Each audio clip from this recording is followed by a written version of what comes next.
चतुर्थ खंड। पहला अध्याय। इतनी कथा सुनकर शौनक जी बोले, हे सूत जी, नारद जी ने शिव जी के विवाह का वर्णन सुनकर ब्रह्मा जी से फिर क्या पूछा? सूत जी ने कहा, नारद जी ने ब्रह्मा जी से पूछा, हे पिता, मैं समस्त संसार में भ्रमण करता रहा, परंतु शिव जी का तत्व भेद न जान सका।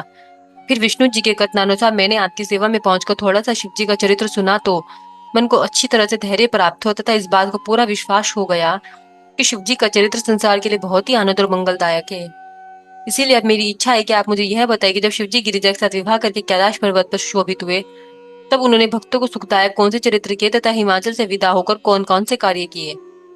आप मुझे तारक दैत्य का वध, कार्तवीर्य की उत्पत्ति तथा त्रिपुरासुर का प्रकट होना आदि सब कथा सुनाइए, क्योंकि तीनों लोकों में आपसे अधिक कोई शैव नहीं है और न कोई शिवजी के चरित्र के विषय में जानने वाला है। यह सुनकर ब्रह्मा जी अत्यंत प्रसन्न हुए तथा शिवजी के प्रेमानंद में विभोर हो गए। कुछ देर के पश्चात ब्रह्मा जी ने कहा, हे पुत्र, मुझे विश्वास है कि तुम्हारे हृदय में शिवजी विराजमान है। तुम्हें अब शिवजी के अन्य चरित्रों को सुनाता हूँ। ब्रह्मा जी बोले, हे नारद, जब सदाशिव गिरिजा को विवाह कर लाए तब देवताओं का मनोरथ समझ उन्होंने तारकासुर के वध की इच्छा की। मैं, विष्णु जी तथा समस्त देवता वहां से विदा होकर अपने घरों को गए। हमने शिवजी की कृपा का भरोसा रखा, परंतु कोई बात प्रकट न हुई। एक दिन समस्त देवता मुनि आदि एक स्थान पर एकत्रित होकर सम्मति करके कहने लगे कि बड़े आश्चर्य का विषय है कि इतना समय व्यतीत हो गया परंतु अभी तक हमारा कार्य सिद्ध नहीं हुआ। फिर उन सब ने तेज अर्थात अग्नि से कहा कि तुम चतुरता से शिव जी के पास जाकर देखो कि वे क्या कर रहे हैं। अग्नि देवता यह आदेश पाकर वहां से विदा हो कपोत का स्वरूप धारण कर शिव जी के स्थान पर पहुंचे। फिर मैं तथा विष्णु जी सब देवताओं के साथ कैलाश पर्वत पर गए। जब हम लोगों ने शिव जी के वटवृक्ष के नीचे देखा तो गणों से पूछा कि सदा शिव जी महाराज कहाँ है। उस समय गणों ने यह उत्तर दिया कि वे तो बहुत समय घर के भीतर गिरिजा जी के पास ही अभी तक बाहर नहीं आए। यह सुनकर विष्णु जी, मैं तथा देवता आदि सदाशिव जी के भवन के द्वार पर गए तथा उच्च स्वर से उन्हें पुकारा। हमारी पुकार सुनते ही शिव जी तुरंत गिरिजा को छोड़कर बाहर आए।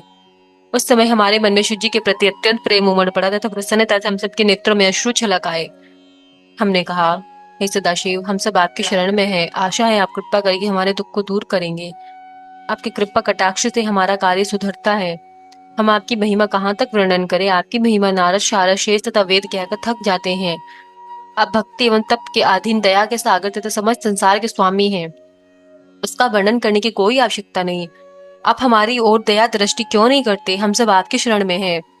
आप केवल हम भक्तों के उपहार के लिए सगुण स्वरूप धारण करते हैं। मैं तथा विष्णु जी आदि इस प्रकार स्तुति करके शिव जी के आगे मस्तक झुकाकर खड़े हो गए। ब्रह्मा जी बोले, हे नारद, जिस समय सब देवता तथा दैत्य लड़ाई में व्यस्त थे तथा दैत्य स्कंद जी का तेज न सहकर चारों ओर भागे, उनमें से वाण दैत्य का वृत्तांत तो हम कह चुके हैं। अब हम प्रलम नामक दैत्य के विषय में और बताते हैं। वह दैत्य शेष जी के घर में जाकर 10 कोटि सेना से बड़ा उपद्रव मचाने लगा। उसने अनेक मंदिरों को नष्ट भ्रष्ट कर दिया। शेष जी के पुत्र ने प्रलम का सामना किया, परंतु अंत में उसने पराजय स्वीकार कर ली। तदुपरांत शेष जी के पुत्र कुमुद ने स्कंद के शरण में आकर स्तुति की तथा प्रलम के उपद्रवों की कथा विस्तार पूर्वक कह सुनाई। उसने विनय की कि हे स्वामी, आप उसको मारकर हमारे कष्टों को दूर कीजिए। मेरे कहने पर शेष जी ने उस दैत्य को नष्ट करने के लिए स्कंद से विनती की। स्कंद ने यह सुनकर अपनी शक्ति को उठा लिया तथा शिवजी एवं गिरिजा का ध्यान कर दैत्य की ओर फेंक दिया। उस शक्ति के प्रकाश से संपूर्ण संसार प्रकाशित हो गया। तब उसने सातों पाताल लांघकर शीघ्र ही 10 करोड़ दैत्यों को प्रलम से मारकर भस्म कर दिया। वह शक्ति उन सबका नाश करके फिर उसी प्रकार स्कंद के हाथ में आ गई। तब स्कंद ने कुमुद से कहा कि हमने अपनी शक्ति द्वारा प्रलम का नाश कर दिया, अब तुम निर्भय होकर अपने घर को जाओ। शेष जी स्वयं स्कंद की सेवा में तत्पर रहे तथा कुमुद उनका आदेश पाकर वहां से लौट गए। तब देवताओं ने विविध प्रकार उत्सव किए। मैंने तथा समस्त देवताओं ने स्कंद की स्तुति करते हुए कहा, हे महाराज, आप तो अभी केवल 7 दिन के बालक है तो भी दैत्यों का नाश करते हैं, यह बड़ा आश्चर्य है। स्कंद ने देवताओं से जिस स्थान पर युद्ध का विचार किया था वह स्थान सप्त तीर्थ के नाम से बड़ा तीर्थ प्रसिद्ध हुआ तथा जिस मार्ग से कुमुद नाग धरती को फोड़कर पाताल गया था वह सिद्धकूल के नाम से प्रसिद्ध हुआ। जो वहां स्नान करते हैं उनके सब कलेश मिट जाते हैं तथा अंत में वे कैलाश पर्वत में स्थान प्राप्त करते हैं।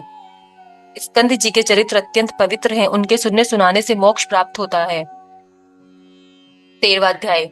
ब्रह्मा जी बोले, हे नारद, स्कंद ने इसी प्रकार के अनेक चरित्रों से संसार को सुख प्रदान किया। कुछ समय बाद देवताओं ने स्कंद से कहा, हे देव, आप कैलाश पर्वत पर चलकर रहिए, क्योंकि अब सबने अपना मनोरथ प्राप्त कर लिया है। स्कंद जी ने इस बात को मान लिया तथा विष्णु जी और मुझको शुभ मुहूर्त देखने की आज्ञा दी। मैंने मुहूर्त देखकर देवताओं से स्कंद से विनती की कि अब शुभ मुहूर्त आ गया है। यह सुनकर स्कंद प्रसन्न हो अपने माता पिता का ध्यान धर कैलाश पर्वत को चले। उस समय चारों ओर से जय शिव गिरजा का शब्द सुनाई देने लगा। स्कंद एक उत्तम विमान पर आरूढ़ होकर अपनी स्तुति सुनते हुए चले। उनके पीछे इंद्र ऐरावत हाथी पर छत्र लेकर सवार हुए। सब दिक्पाल सूर्य चंद्रमा सहित आगे आगे जय जयकार करते हुए चले। सबने शिवजी के पास पहुंचकर उन्हें दूर से ही नम्रता पूर्वक खड़े होकर प्रणाम किया। स्कंद ने शिव के निकट जाकर दंडवत की, तब शिवजी ने उन्हें गोद में लेकर उनको हृदय से लगाया। गिरिजा अपने पुत्र का आगमन का समाचार सुनकर अपनी सखियों सहित मंदिर से बाहर निकल आई। उन्होंने तुरंत ही अपने पुत्र को गोद में उठा लिया। शिव पार्वती की यह लीला देखकर सब देवता आदि अपने अपने हाथ जोड़ सिर झुका बड़ी स्तुति करते हुए बोले, हे प्रभु, आपने शिशु रूप से प्रकट होकर तारक का वध किया एवं वाण तथा प्रलंब भी अपनी समस्त सेना सहित मारे गए। इसी प्रकार उन्होंने गिरिजा एवं स्कंद की अलग अलग भी स्तुति की। फिर वे प्रणाम कर चुप हो गए। हे नारद, शिवजी ने अपनी दया दृष्टि से सबको देखते हुए कहा, मैंने केवल तुम्हारे लिए हर सगुण अवतार लेकर विवाह किया है। यह स्कंद मुझे बहुत प्रिय है, इसने तारक का वध किया है। अब तुम अपने अपने घरों में जाकर प्रसन्नता पूर्वक रहो। हम इसी प्रकार सदैव तुम्हारे आनंद को चाहते रहेंगे, क्योंकि हम सदैव भक्ति के अधीन रहते हैं। तुम सब हमारे स्मरण करना नहीं भूलना। यह कहकर शिवजी ने सबको विदा किया। फिर स्कंद के कुशलता पूर्वक लौट आने के कारण उन्होंने ब्राह्मणों को बहुत दान दिया तथा बहुत उत्सव किया। यह देखकर भैरव आदि गण बहुत प्रसन्न हुए। देवता आदि सब अपने अपने घरों में पहुंचकर आनंद के बाजे बजाने लगे तथा अपने अपने कार्य में पूर्ववत संलग्न हो गए। हे नारद, हमने स्कंद का वृत्तांत जितना कि हमें मालूम है यह कह सुनाया। यह चरित्र सब दुखों को दूर करने वाला तथा आनंददायक है। इसके सुनने से सब दुख तथा विपत्तियां नष्ट हो जाती हैं। इस चरित्र को सुनने तथा सुनाने भी परलोक में शुभ गति को प्राप्त करते हैं। इसके सुनने से सौभाग्य बढ़ता है तथा शिव का सामीप्य प्राप्त होता है। गिरिजा तो अपने भक्तों की सदा सहायक है। हे नारद, अब तुम और क्या सुनना चाहते हो? 14वां अध्याय। नारद जी बोले, हे ब्रह्मा जी, स्कंद का चरित्र सुनकर मुझे बड़ी प्रसन्नता हुई। अब आप शिव गिरिजा के अन्य चरित्रों पर भी प्रकाश डालिए। मैं आपसे एक प्रश्न करता हूँ, आशा है कि आप उसका प्रसन्नता से उत्तर देंगे। हे पिता, आप मुझे गणपति का चरित्र सुनाइए तथा यह बताइए कि वे किसके पुत्र हैं। पंचदेव के पूजन की जो आज्ञा दी गई है उसमें एक गणपति जी भी है। उनकी किस समय से पूजा की गई, तीनों लोगों को उन्होंने किस प्रकार जीता तथा उन्होंने किस प्रकार इतनी ख्याति प्राप्त की, यह आप मुझे बताइए। मैंने कई बार यह भी सुना है कि गणपति जी भी गिरिजा के पुत्र है, परंतु उनके विषय में विशेष कुछ नहीं जानता। शिवजी के विवाह में आपने कहा था कि गणपति की पूजा की गई तथा शिवजी ने उन्हें नमस्कार किया। मुझे इसमें बड़ा संशय है कि दोनों बातें एक साथ कैसे हो सकती है। यह सुनकर ब्रह्मा जी बोले, हे नारद, तुमने वास्तव में बहुत अच्छा प्रश्न किया है। हम तुम्हें गणपति की उत्पत्ति तथा उनके पद आदि से अवगत कराते हैं। गणपति विष्णु आदि के समान ही प्राचीन देवता हैं। वे अलग अलग पांचों देवताओं में बटे हुए हैं। हे नारद, जब शिवजी गिरिजा के साथ विवाह करके अंतःपुर में विहार करने लगे, तब शिव एवं गिरिजा में ऐसा प्रेम बढ़ा कि उन्हें रात दिन व्यतीत होते हुए कुछ भी न जान पड़े। यह दशा देखकर सब देवता मेरे पास आए। तब मैं भी चिंतित होकर उन सबको साथ लेकर विष्णु जी के पास पहुंचा और स्तुति करने के पश्चात सब वृत्तांत उन्हें कह सुनाया कि शिवजी 1 सहस्त्र दिव्य वर्षों से विहार कर रहे हैं। पता नहीं ऐसे विहार से कैसा पुत्र उत्पन्न होगा, अस्तु आप ही इसके विषय में कुछ बताएं। विष्णु जी यह सुनकर बोले, हे ब्राह्मण, सब उचित तथा शुभ ही होगा।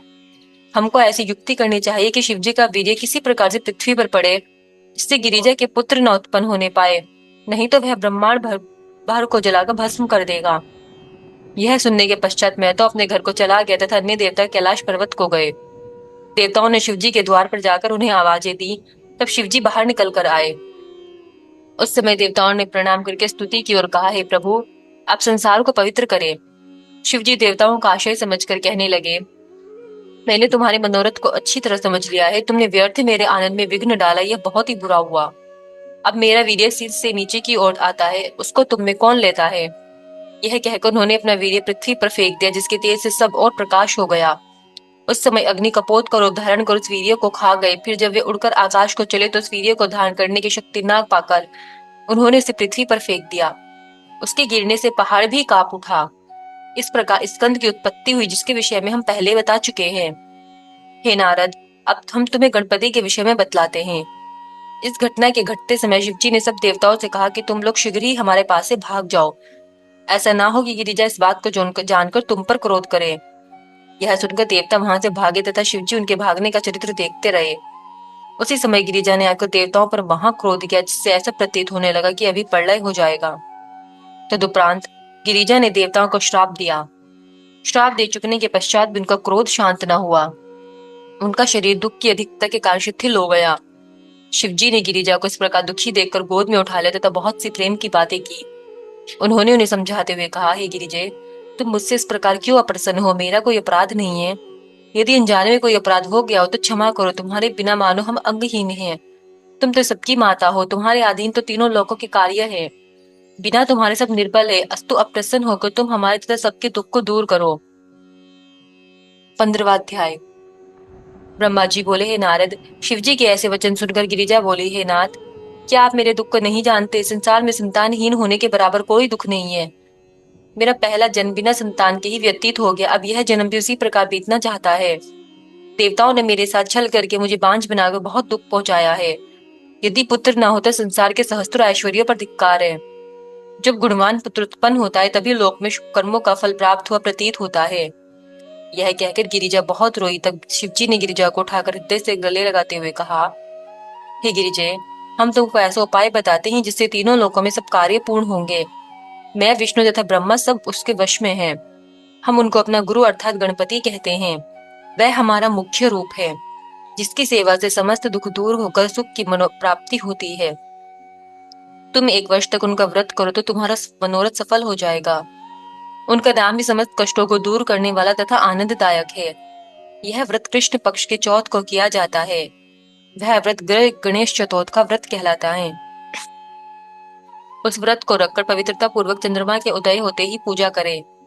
वह व्रत समस्त व्रतों का राजा तथा प्रत्येक इच्छा की पूर्ति करने वाला है। जिस प्रकार सब मंत्रों में प्रणव, हमारे भक्तों में विष्णु, नदियों में गंगा, इंद्रियों में मन, बड़ों में माता, पुरियों में काशी, सहायकों में भाई तथा पुत्र, नक्षत्रों में चंद्रमा, मंत्र गणों में पंचाक्षरी, बीज मंत्रों में प्रणव, पुराणों में भारत तथा आश्रमों में संन्यास उत्तम है, उसी प्रकार सब सेवाओं में शिव की भक्ति महान है। इसी प्रकार गणेश चौथ का व्रत भी सब व्रतों में बड़ा है।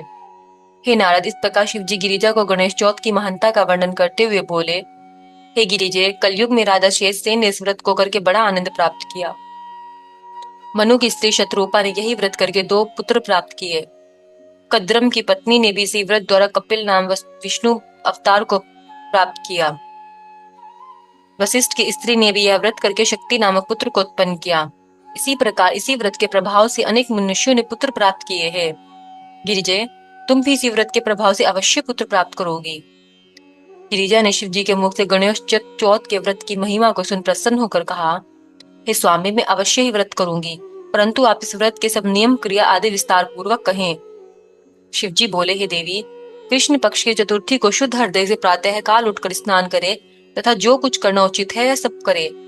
इसके पश्चात व्रत की दृढ़ इच्छा कर यह संकल्प करे, हे गणेश, आज हम तुम्हारा व्रत करते हैं, हमारा मनोरथ पूर्ण करना। हे गणपति, हमारा व्रत भली प्रकार से पूर्ण हो जाए और हमारे सब दुख दूर हो जाएं। तुम सबको जानते हो, सब फलों के दाता हो तथा वेदों ने तुमको विघ्नहर्ता कहा है। इस प्रकार हृदय में संकल्प करके चतुर्थी के दिन गणपति की वार्ता में ही दिन व्यतीत करे। सूर्यास्त के समय स्नान कर अपने स्थान पर बैठे और कथा पूजा की सब सामग्री इकट्ठी करे। फिर गणेश जी की पूजा के लिए अच्छा स्थान तैयार करे, जिसके चारों ओर केले के खंभे लगाए गए हो। जब आकाश में चंद्रमा उदय हो तब तुरंत अर्घ्य और गणेश की मूर्ति सोने, चांदी, तांबे या गोबर की जैसी भी सामर्थ्य हो बनाए।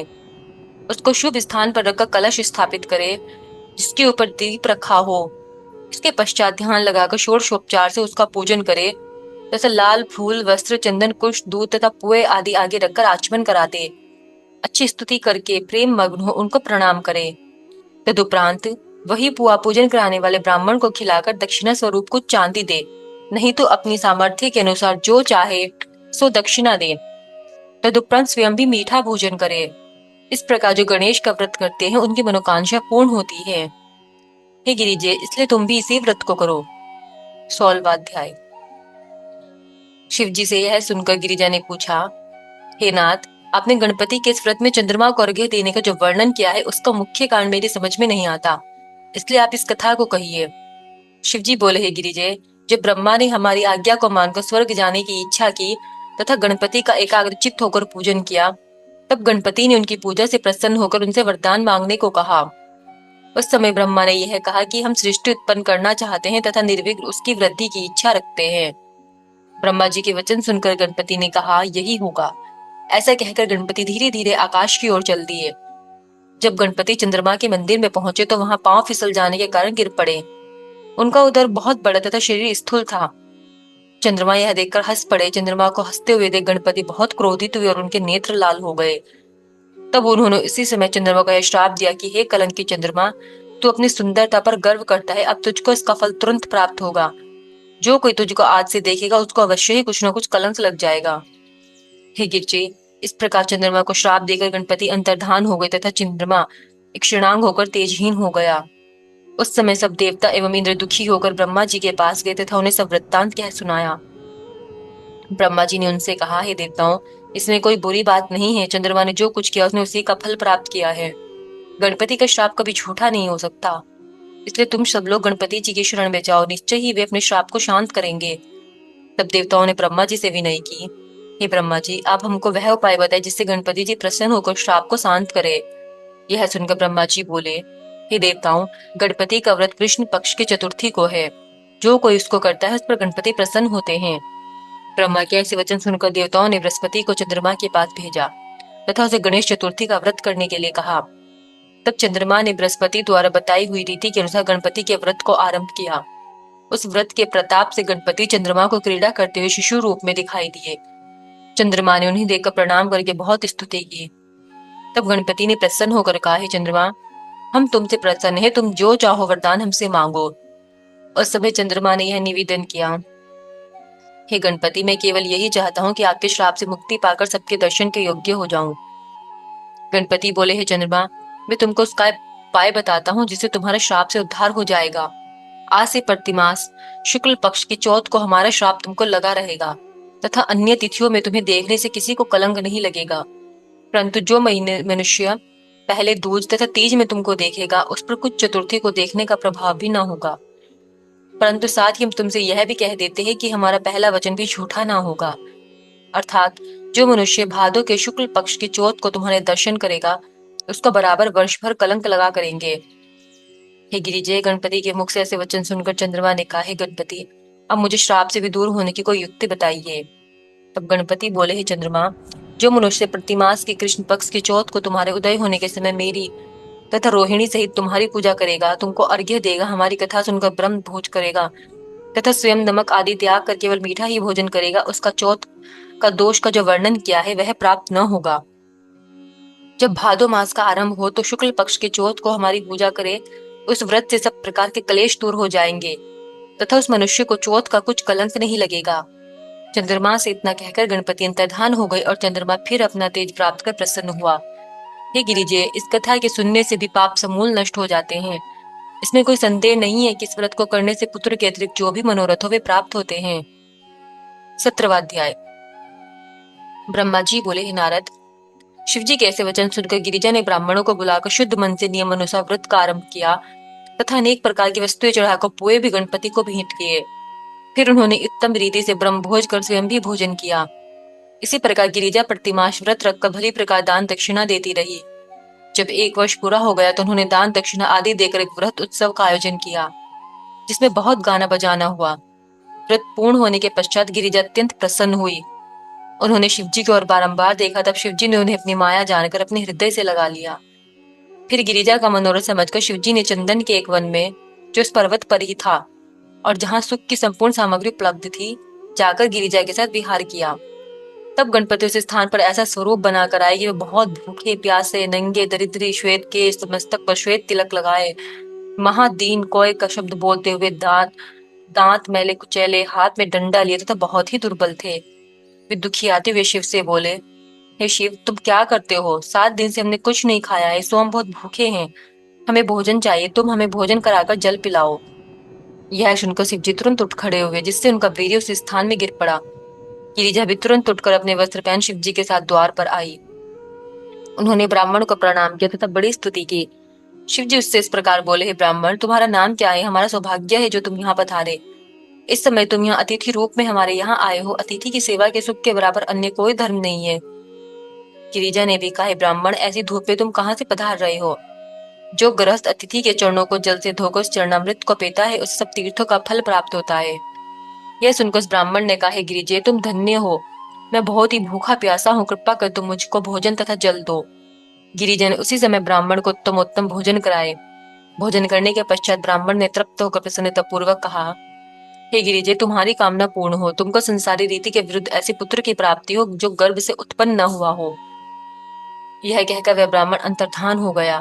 तो दुप्रांत में गणपति शिव गिरिजा के शैया में, जहाँ वीर्य पड़ा हुआ था, मुख्य रूप से प्रकट हुए। बालकों के समान करोड़ों सूर्य की ज्योति धारण किए, करोड़ों कामदेव के समान सुंदर शरीर धारण किए, चंपा के समान हाथ पांव तथा कमलवत कोमल अंगों वाले शैया में उधर उधर फिर रहे थे। हे नारद, जब शिव एवं गिरिजा ने देखा कि वह ब्राह्मण एकदम अंतर्धान हो गया, तो वे दोनों चारों ओर से ढूंढने लगे। उन्हें अपने मन में बहुत दुख तथा कष्ट हुआ। इतने में यह आकाशवाणी हुई, हे गिरिजे, तुम संसार की माता हो। वह ब्राह्मण रूपधारी स्वयं गणपति थे। वे तुम्हारे व्रत से प्रसन्न होकर अब शिशु के समान तुम्हारे बिछोने पर पड़े हैं। तुम उन्हें जाकर देखो। योगी जिनका ध्यान करते हैं वे तुम्हारे पुत्र हुए हैं। अब घर में जाकर आनंद मनाओ। यह आकाशवाणी सुनकर गिरिजा प्रसन्न होकर मंदिर में गई। वहां देखा कि एक अत्यंत सुंदर बालक सस्कर सैया पर पड़ा खेल रहा है। गिरिजा ने तुरंत यह सब वृत्तांत शिव जी को जा सुना और कहा, हे स्वामी, आप शीघ्र चलकर देखिए, गणपति के व्रत का फल प्राप्त हो गया है। यह सुनकर शिवजी ने भी आनंद आकर उस बालक को देखा। 18वां अध्याय।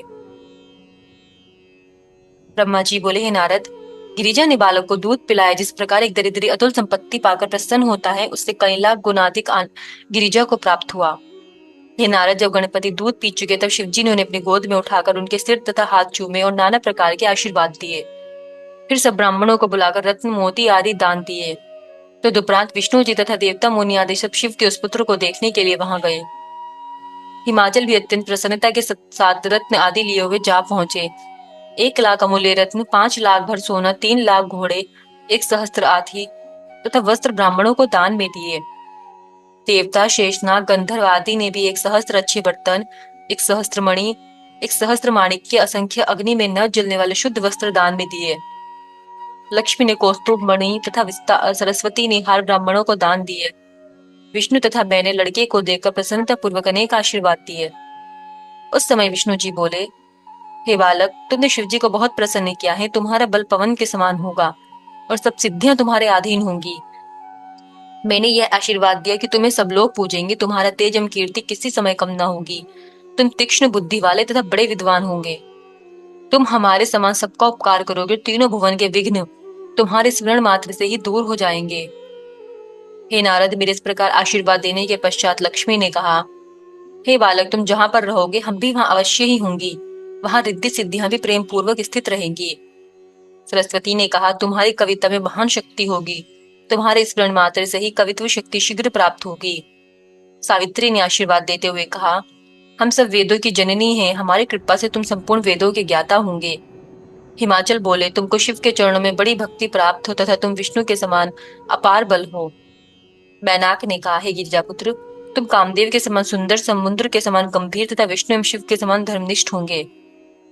वसुंधरा ने कहा, तुम्हारे अधीन समस्त पृथ्वी के रत्न एवं मणि रहेंगे। तुम्हारी कृपा द्वारा सब प्रकार के विघ्न नष्ट होंगे। पार्वती ने कहा, हे पुत्र, तुम सिद्धि को देने वाले, सिद्ध योगी के समान मृत्यु पर विजय प्राप्त करने वाले, सबसे निराले तथा अपने पिता के समान होंगे। शिवजी ने कहा, तुम सबको आनंद प्रदान करने वाले, सबकी पूजा के योग्य तथा मुझको बहुत प्रिय होंगे। इस प्रकार सबने मिलकर गणपति को आशीर्वाद दिए। हे नारद, गणपति की उत्पत्ति कथा को जो कोई सुनेगा तथा कहेगा, उसके सब मनोरथ पूर्ण होंगे।